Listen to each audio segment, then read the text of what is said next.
Ce document est produit par l'Université Joseph Fourier Grenoble 1 en collaboration avec la région Rhône-Alpes et l'Université numérique francophone des sciences de la santé et du sport. Nous allons parler maintenant des récepteurs canaux. Ces récepteurs canaux font également partie des récepteurs membranaires. Il s'agit d'une famille de protéines qui sont responsables des équilibres ioniques transmembranaires. À côté des récepteurs canaux, il existe des canaux activés par autre chose que des ligands, mais il existe aussi des pompes, des échangeurs et des transporteurs. Et nous allons nous concentrer, nous, ici, uniquement sur les récepteurs canaux, tels que j'ai entourés en rouge sur ce schéma. Les bases de cette signalisation ionique ont été étudiées notamment dans les cours de biophysique. Vous savez déjà que dans les cellules eucaryotes, la distribution ionique de part et d'autre de la membrane est totalement inégale. La superfamille des récepteurs canaux comporte peu de membres, mais les membres de cette famille possèdent tous des fonctions physiologiques importantes et pour cette raison, ce sont des cibles thérapeutiques très intéressantes. La perméabilité ionique associée aux récepteurs canaux pourra être de type anionique ou pourra être de type cationique. Parmi les récepteurs canaux à perméabilité cationique, nous trouvons les récepteurs nicotiniques ou encore récepteurs de l'acétylcholine particuliers. Ce sont ces récepteurs que je vais utiliser comme exemple pour illustrer les récepteurs canaux. Parmi les récepteurs canaux à perméabilité anionique, nous trouvons par exemple les récepteurs GABA-A. Voyons donc, comme je vous l'ai dit, les récepteurs nicotiniques.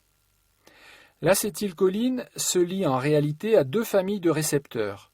Les récepteurs nicotiniques que nous allons étudier ici, qui sont notés N-ACHR, et les récepteurs muscariniques, notés M-ACHR, qui seront pour leur part des récepteurs à 7 domaines transmembranaires, ou RCPG, récepteurs couplés aux protéines G, que nous étudierons plus tard.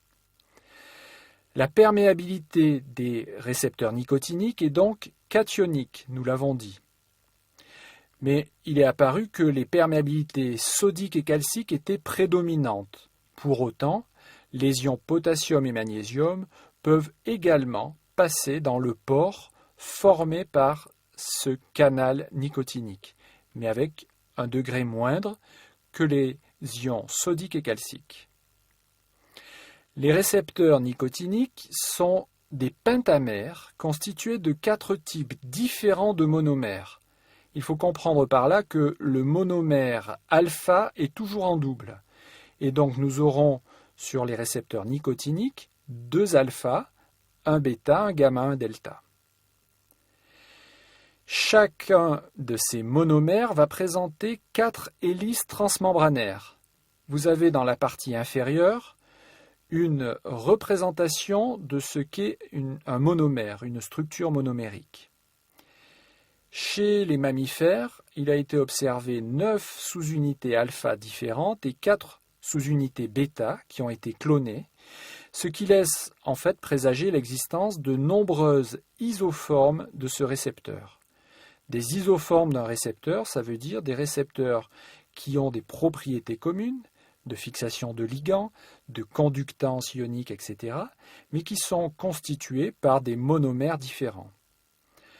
2 types de localisation ont été rapportés pour les récepteurs nicotiniques. Des récepteurs nicotiniques localisés sur les neurones, une localisation nerveuse, et on parlera de NACHR neuronaux, et une localisation de ces récepteurs nicotiniques au niveau musculaire. Quand on parle de récepteurs nicotiniques neuronaux, il faut comprendre également qu'on va les retrouver aussi bien dans le système nerveux central que dans le système nerveux périphérique.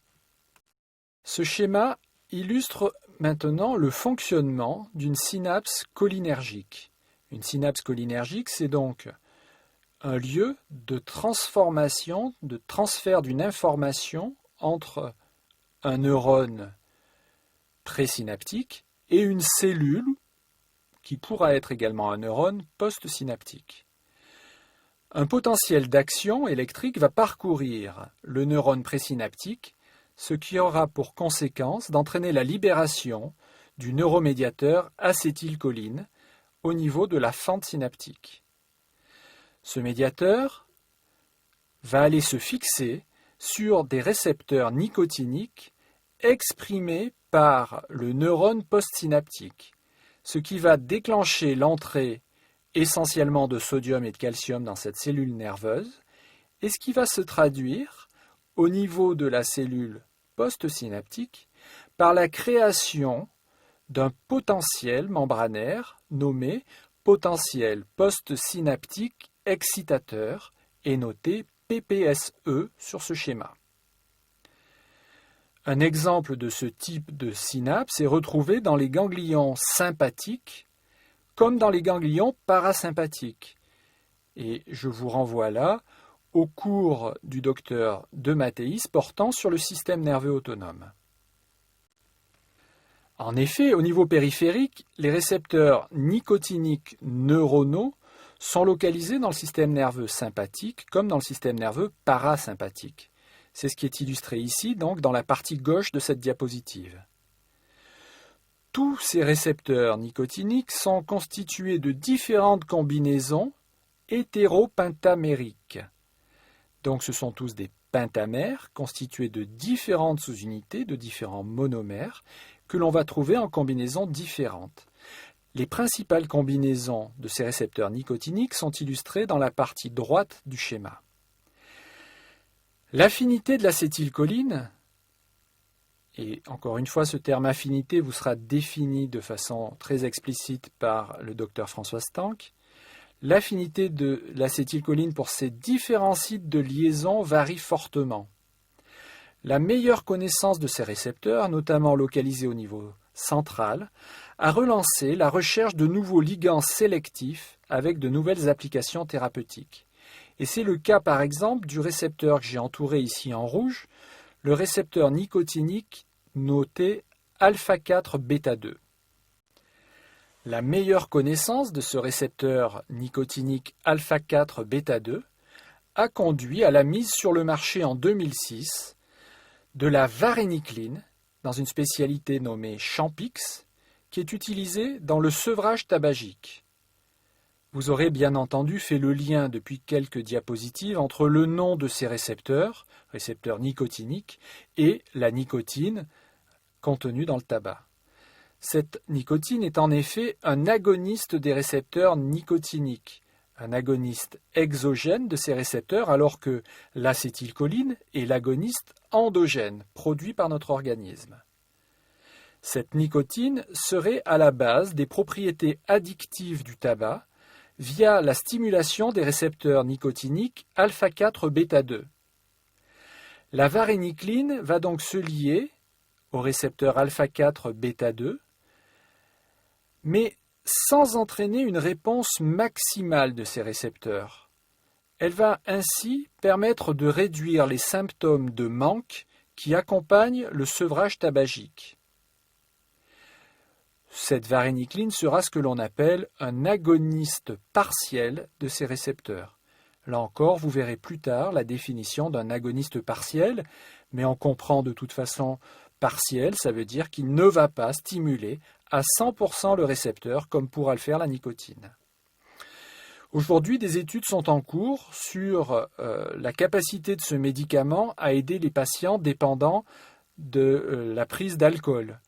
Donc, dans toutes les formes de dépendance, il est possible qu'à terme, il y ait un intérêt à l'utilisation de cet agoniste partiel des récepteurs nicotiniques alpha-4 bêta-2 qu'est la varénicline.